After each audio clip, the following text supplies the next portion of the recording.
तो दोस्तों इस तरह से यहाँ पे 2 आउटलेट कंप्लीट होता है, 3 इनलेट और 2 आउटलेट्स कंप्लीट हो गया। अब दोस्तों आगे का पाइपलाइन मैं आपको एक्सप्लेन करता हूँ, उसके बाद मैं इसका हाइट वगैरह सब कुछ आपको बताऊंगा। ये देखिए यहाँ पे दोस्तों ये जो टैंक वाला सप्लाई लाइन है ना, देखिए यहाँ से आगे आ रहा है मोटर वाला, अब यहीं पे एंड हो गया। अब ये जो टैंक वाला है अब इस तरह से आगे आ रहा है। यहाँ पे देखिए, यहाँ पे दोस्तों अब एक टी दिया मैं, देखिए टी देके इसको मैं नीचे लिया, यहाँ भी 1 इंच का टी दिया। उसके बाद यहाँ पे 1/1/2 का ब्रास एल्बो दे दिया। ये जो दोस्तों है हेल्थ फ्यूसेट का पॉइंट। उसके बाद अब टी से दोस्तों ये पाइपलाइन आगे आ रहा है, यहाँ पे देखिए 1 एल्बो दिया। उसके बाद यहाँ पे आप देख सकते हैं 1/1/2 का ब्रास टी दिया मैं। ये दोस्तों है फ्लश का पॉइंट। यहाँ पे इस एरिया में कमोड आएगा, ये आप देख सकते हैं यहाँ पे खड्डा बनाया गया है, तो यहाँ पे कमोड का पॉइंट मैं दूंगा। और कमोड में दोस्तों जो फ्लश होता है उसमें पानी फिल करने के लिए, फ्लश करने के लिए यहाँ पे मैं पॉइंट दिया हूँ। अब ये पाइपलाइन इस तरह से आगे आ रहा है। उसके बाद देखिए यहाँ पे इसको मैं रोक दिया, यहाँ पे लगाया मैं 1/1/2 का ब्रास एल्बो। ये जो दोस्तों है वॉशिंग मशीन के लिए पॉइंट। इसका जो हाइट है दोस्तों आप इसको आप 40 इंच 42 इंच पे रख सकते हैं, कम से कम 40 मैक्सिमम 42 इंच पे रख सकते हैं। वॉशिंग मशीन का पॉइंट है ये। उसके बाद अब फिर से इधर आ जाइए, यहाँ से ये देखिए ये जो टी है ना, ये तो हेल्थ फ्यूसेट का पॉइंट हो गया। उसके बाद यहाँ पे आप देख सकते हैं यहाँ पे मैं कंसील्ड दिया हूँ दोस्तों। कंसील्ड जो है जगुआर एस्को मॉडल वाला है, काफ़ी बढ़िया ये भी है। कंसील्ड प्रेशर को डिक्रीज नहीं करेगा। अब यहाँ पे जो कंसील्ड है दोस्तों, ये जो कंसील्ड का साइज है 3/4 का है, यानी कि 1.25 का है। तो आप देख सकते हैं यहाँ पे मैं 1.25 का ब्रास एमटीए दिया हूँ। ब्रास एमटीए जो है दोस्तों काफ़ी अच्छा होता है, पीवीसी थ्रेड का नहीं यूज करना चाहिए। तो देखिए यहाँ पे एक कंसील्ड है, ब्रास एमटीए दिया मैं, इसको मैं रिड्यूस किया हूँ यहाँ पे, ये आप देख सकते हैं 1.25 इंच का ये कंसील्ड है। यहाँ पे इधर आप 1 इंच भी डाल सकते हैं, लेकिन ध्यान रखना है कंसील दोस्तों 1.25 का है तो आउटलेट 1.25 निकल रहा है। ऐसे में यहाँ पे दोस्तों आपको 1 इंच का पाइप नहीं लगाना है। 1 इंच का पाइप डालेंगे तो प्रेशर कम ज़्यादा करके आएगा, ध्यान रखिए। अब देखिए ये कंसील से एमटीए दिया मैं, एमटीए से आगे पाइपलाइन ले रहा हूँ, 1 एल्बो दिया। उसके बाद यहाँ पे दोस्तों मैं दे दिया 3/4/1/2 का ब्रास एल्बो। ये जो है दोस्तों है कमोड में जो जेट लगेगा उसका पॉइंट, जेट स्प्रे का पॉइंट है। और इसका जो हाइट है दोस्तों फ्लोर से आप 24 इंच रखेंगे, क्योंकि जो कमोड होता है फ्लोर वाला कमोड लगेगा, इटालियन कलेक्शन वाला 1 पीस वाला, तो उसका जो हाइट है दोस्तों फ्लोर से 18 इंच होता है, मैक्सिमम 18 इंच होता है, 17-18 पे वो इंड हो जाता है, इसलिए इसको मैं दिया हूँ 24 इंच पे। अब दोस्तों कमोड में जो जेट लगेगा उसको ऑन ऑफ करने के लिए यहाँ पे देखिए ये कंसील लगा हुआ है। अब किसी को फ्रेश होना रहेगा तो ये कंसील को घुमाएंगे इस तरह से, जब कंसील को ऑन करेंगे तो यहाँ से पानी फेंकेगा, फ्रेश हो सकते हैं। यूज में नहीं है तो फिर ये कंसील को बंद कर देंगे, यहाँ से पानी गिरना बंद हो जाएगा, यानी कि जेट से पानी नहीं गिरेगा। तो जेट को ऑपरेट करने के लिए यहाँ पे दोस्तों ये कंसील दिया गया है। तो अब इस तरह से दोस्तों ये कमोड का पॉइंट कंप्लीट होता है। ये वाला जो इतना फिटिंग आप देख रहे हैं ये ओनली कमोड के लिए है। अब ये पाइपलाइन इस तरह से आगे जा रहा है, ये देखिए। अब फिर से मैं डाइवर्टर के पास आ गया।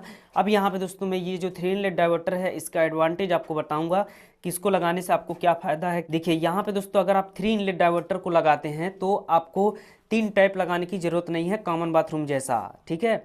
यहाँ पे देखिए यहाँ पे डाइवर्टर लगा हुआ है और एक ही स्पाउट है। अब इस एक स्पाउट में दोस्तों आपको तीनों पानी मिलेगा। अगर आप चाहते हैं मोटर वाला सिर्फ चलाना तो सिर्फ मोटर वाला आएगा। उसके बाद हॉट वाटर लेना चाहते हैं तो हॉट वाटर आएगा, और ये टैंक वाला लेना चाहते हैं तो टैंक वाला आएगा, वो भी एक ही स्पाउट में। अब यहाँ पे आपको 3 टैप लगाने की ज़रूरत नहीं है।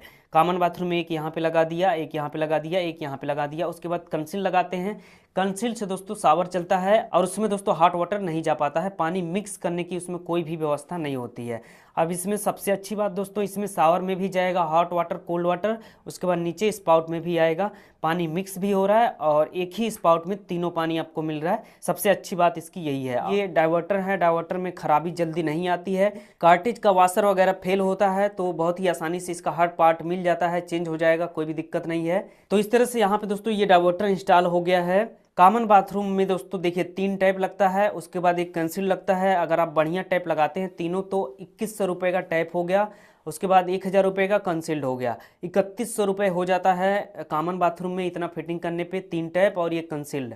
तो इसमें डाइवर्टर में सिर्फ आपको दोस्तों 2000 रुपये एक्स्ट्रा लगेगा, 5000 रुपये में इसका पूरा सेटअप आ जाता है डाइवर्टर का। ये जो है दोस्तों सिर्फ इंटरनल पार्ट है, अभी टाइल्स के बाद इसका अपर पार्ट आएगा, यानी कि कवर प्लेट और हैंडल। तो मैं आपको रिकमेंड करता हूं कि दोस्तों कॉमन बाथरूम बनाने के बजाय वहां पे इस तरह से डाइवर्टर ही आप लगाइए, काफ़ी अच्छा रहेगा। अब दोस्तों यहाँ पे डाइवर्टर इस तरह से इंस्टॉल है। उसके बाद इसका हाइट मैं आपको बताता हूँ। देखिए ये जो डाइवर्टर है ना, इसका हाइट आप फ्लोर से, टाइल्स वाले फ्लोर से इसको आप कम से कम 40 इंच मैक्सिमम 42 इंच पे रख सकते हैं, यानी कि मिनिमम 40 इंच मैक्सिमम 42 इंच पे रखिए। उसके बाद यहाँ से ये जो शावर का जो हाइट है ना, ये देखिए शावर कनेक्ट है, तो शावर का जो हाइट है दोस्तों फ्लोर से कम इसको 6 फीट, मैक्सिमम इसको आप 7 फीट रखेंगे। 7 फीट रखने का बेनिफिट ये है कि 6 फीट के जो आदमी होते हैं उनको भी नहाने में कोई भी दिक्कत नहीं होगा। तो इसलिए शावर का जो हाइट है कम से कम 6 रखिए, मैक्सिमम 7 रखिए। अभी ये जो बाथरूम का छत है 7 फीट पे है, 7 फीट से मैं 3 इंच यहाँ पे कम कर दिया हूँ ताकि जो है शावर को लगाने में कोई भी दिक्कत ना हो। ये शावर का हाइट हो गया। उसके बाद आप देखिए यहाँ पे दोस्तों ये डाइवर्टर का हाइट मैं आपको बता दिया, कम से कम 40, मैक्सिमम 42 इंच। उसके बाद यहाँ पे देखिए ये स्पाउट है, स्पाउट का जो हाइट है दोस्तों कंप्लीट फ्लोर से, टाइल्स वाले फ्लोर से, इसको आप कम से कम 30 इंच, मैक्सिमम 32 इंच रखेंगे। उसके बाद ये जो डाइवर्टर है, डाइवर्टर से यहाँ पे स्पाउट की अगर मैं बात करूँ तो इसका जो हाइट है दोस्तों आप कम से कम 10 इंच, मैक्सिमम यहाँ से आप 12 इंच रखेंगे स्पाउट वाले का। डाइवर्टर से स्पाउट का हाइट कम से कम 10 इंच, मैक्सिमम 12 इंच, और फ्लोर से स्पाउट का हाइट दोस्तों कम से कम 30 इंच, मैक्सिमम 32 इंच। तो इस तरह से इस बाथरूम का पूरा फिटिंग दोस्तों कंप्लीट हो गया है। अब दोस्तों यहाँ पे मैं आपको एक पॉइंट और एक्सप्लेन करता हूँ। देखिए कभी भी ये जो रेड लाइन है ना, देखिए पाइप फिटिंग हुआ है, रेड लाइन को बिल्कुल सामने रखना है। इसका बेनिफिट ये है, दिखाने के लिए नहीं है कि अच्छा दिखेगा। यहाँ पे दोस्तों इसका बेनिफिट मैं आपको बताता हूँ। देखिए मान लीजिए यहाँ पे टी को इस एंगल में कनेक्ट करना है, टी को इस एंगल में यहाँ पे कनेक्ट करना है, और एल्बो इस एंगल में कनेक्ट करना है। तो अब देखिए आप क्या करेंगे, यहाँ पे ये जो रेड लाइन है, ये जो टी है, टी के ऊपर धारी होता है, वो धारी दिखता है, धारी और रेड लाइन यहाँ मिलाएंगे। उसके बाद एल्बो में भी धारी है, धारी और रेड लाइन यहाँ मिलाएंगे। इस तरह से इसको कनेक्ट कर देंगे, आपका फिटिंग खराब नहीं होगा, समय काफ़ी ज़्यादा बचेगा, काम दोस्तों काफ़ी फास्ट होगा। तो यही बेनिफिट होता है दोस्तों ये रेड लाइन का, पाइप के ऊपर ये जो रेड लाइन दिख रहा है। इस बाथरूम का पूरा फिटिंग कंप्लीट हो गया है, एक बार आप फिर से देख सकते हैं। देखिए ये वॉशिंग मशीन का पॉइंट है, एक बार फिर से मैं बताता हूँ। हाइट दोस्तों इसका कम से कम 40, मैक्सिमम 42 इंच रखिए। उसके बाद यहाँ पे दोस्तों ये फ्लश का है, इसका हाइट कम से कम 30, मैक्सिमम 32 इंच रखिए। उसके बाद ये जेट है, जेट का जो हाइट है आप 24 इंच रखिए। ये जो तीनों पॉइंट दिख रहा है इसका हाइट दोस्तों 24 है। कमोड आएगा, कमोड 17 से 18 इंच होता है, तो आराम से ऑपरेट कर सकते हैं, कोई भी दिक्कत नहीं होगा। ये जो है हेल्थ फ्यूसिट हो गया, ये कंसील्ड हो गया ऑपरेट करने के लिए जेट को, ये जेट का पॉइंट हो गया। अब यहाँ पे इस तरह से आगे आया। अब देखिए ये डाइवर्टर है, डाइवर्टर का हाइट तो आपको मैं बता ही दिया हूँ। उसके बाद तीनों पाइपलाइन इस तरह से आगे निकल गया।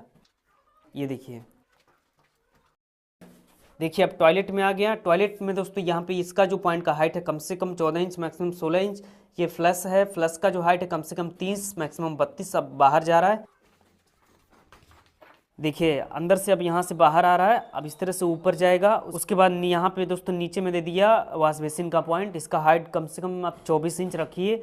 अब देखिए इस तरह से ऊपर जा रहा है, यहाँ से देखिए ये आगे चला जा रहा है दोस्तों, आगे जाके ये टैंक में कनेक्ट हो जाएगा। अभी दोस्तों ये 1 इंच है, उसके बाद में इसको मैं आगे ले जाके 1 इंच से 1.25 इंच करूंगा। 1.25 इंच करने के बाद टैंक में इसको मैं कनेक्ट करूंगा ताकि जो है प्रेशर इसमें बढ़िया आए। तो दोस्तों इस बाथरूम में CPVC पाइप को फिट करना, उसके बाद ये 3 इनलेट डाइवर्टर को इंस्टॉल करने का वीडियो पूरा हुआ। आपने देखा मैं यहाँ पे ये डाइवर्टर को कैसे इंस्टॉल किया हूँ, सब कुछ आपको एक्सप्लेन किया हूँ, हाइट वगैरह, पाइपलाइन को कैसे घुमाते हैं। तो मैं उम्मीद करता हूँ ये वीडियो आपको पसंद आया होगा, और जो कुछ भी मैं आपको एक्सप्लेन किया उम्मीद करता हूँ सब कुछ समझ में आया होगा।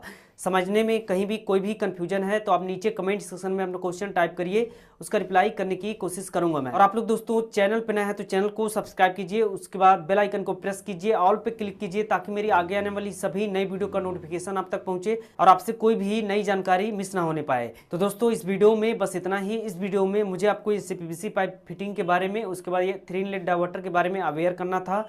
तो आज का वीडियो पूरा हुआ, मैं फिर मिलूंगा किसी अगले वीडियो में एक नया टॉपिक के साथ।